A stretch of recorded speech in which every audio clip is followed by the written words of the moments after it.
उसी तरह से मैं जब वो श्लोक से बहुत ही प्रभावित हुई हूँ मैं, और यहाँ पर आके मैं आपको और एक बात बताना चाहती हूँ कि जैसे माता जी ने कहा था कि वैष्णव की शरण में रहना चाहिए, तो हमें अन्य जो भी वैष्णव हो उनसे बात करने में तो थोड़ा हेजिटेशन होता है, लेकिन सीतानाथ प्रभु जी एक हमें पिता के रूप में दिखे हैं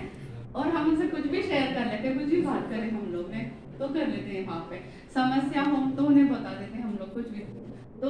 अब जैसे प्रभु जी ने बताया था कि खाना प्रसाद जो भी रहता है वो खिलाने वालों को ज्यादा आनंद आता है या खाने वाले को, तो हम लोग ने बताया कि खिलाने वालों को, क्योंकि हम माता हैं और हम बनाते हैं बहुत तरह तरह का, खिलाने में हमको बच्चों को दूसरों को बहुत आनंद होता है। लेकिन जब हम प्रसाद खाने गए तो हमने देखा है कि वहाँ टीन शेड है बहुत बड़े बड़े, और इतनी गर्मी में प्रभु जी लोग खाना बना रहे, तो वो देखकर मेरा दिल बहुत ही दुखा, बहुत दर्द हुआ। मैंने वहीं खड़े खड़े प्रभु पाद जी से प्रार्थना करी कि जल्दी से जल्दी इनका टीन शेड है जो पक्का बन जाए, अच्छा बन जाए। मतलब मुझे बहुत दर्द हुआ कि वो इतनी गर्मी में टीन शेड में सारे प्रभु जी और इतना हम लोग के लिए बना रहे हैं प्रसाद, और इतने परेशान होते बनाते हैं। आपका भविष्य बनी है।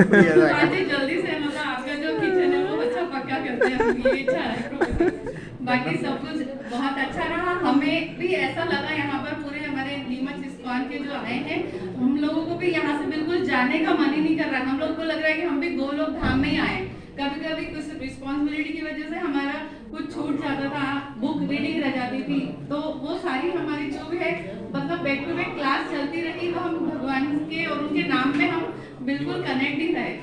अब मैं बताती हूँ कल की बात की, कल हम मंदिर गए थे भोलेनाथ के, तो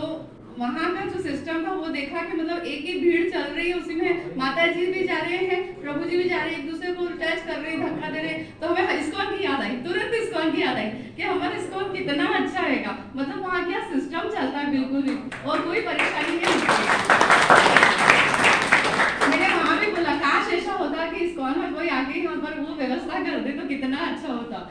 मतलब भोलेनाथ मुझे माफ कर रहे, लेकिन मैंने ऐसा बोला।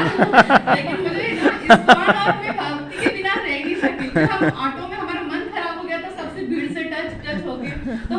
हम ऑटो में बैठे, हमारे साथ जो है सासक प्रभु जी उन्होंने कीर्तन स्टार्ट किया, हमने वहीं पर नरसिंह आरती स्टार्ट करी और कीर्तन करते आधे घंटे तक कीर्तन करते करते हम यहाँ पर मंदिर आए हैं, तब जाके हमारा थोड़ा मन अच्छा हुआ है। तो मतलब कीर्तन और भगवतम और नाम के बिना हम लोग रह ही नहीं सकते, ये हमारी जिंदगी का हिस्सा बन गया।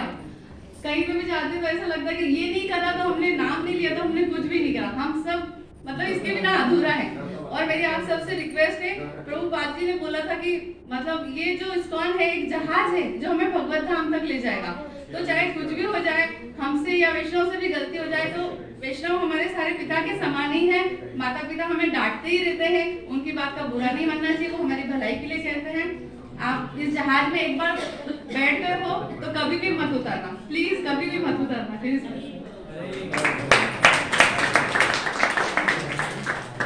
अरे वाह।